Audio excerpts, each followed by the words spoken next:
కారం రంగు రుచితో ఉంటుంది. ఆచి మిరపపొడి అదరగొట్టే కారం రంగు రుచి. తన పొలిటికల్ స్కూలింగ్ అంతా బీజేపీలోనే జరిగిందని, కానీ పరిస్థితుల ప్రభావంతో ఇప్పుడు రాహుల్ గాంధీ దగ్గర ఉద్యోగం చేస్తున్నానని సీఎం రేవంత్ అన్నారు. అయితే రేవంత్ కి కౌంటర్ ఇచ్చారు బీజేపీ ఎంపీ లక్ష్మణ్.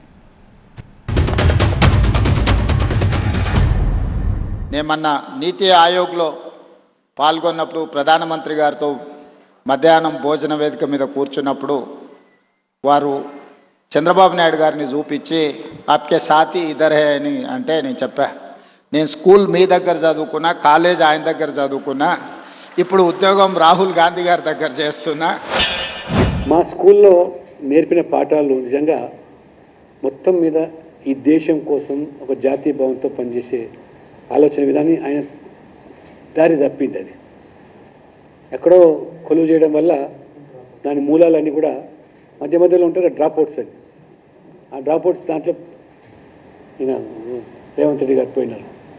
అదే పాఠశాల కళాశాల కొనసాగించినట్టే ఆయన కూడా ఒక స్థాయికి ఎదిగేవాడు. పాపం ఎంతకాలం నువ్వు అధికారంలో ఉన్నావని కాదు, ఏ పదవిలో ఉన్నావని కాదు, ఆ పదవికి వెన్న తెచ్చే రీతిలో ప్రజలు నిన్ను హర్షించే స్థాయికి నువ్వు ఎదగాలి తప్పితే ఈ దేశం గర్వపడాలి. కానీ పదవులు కాదు ముఖ్యం. 18 నెలల్లోనే వాళ్ళ అందరూ ఆడిపోచుకునే పరిస్థితి ఎందుకు వస్తున్నది?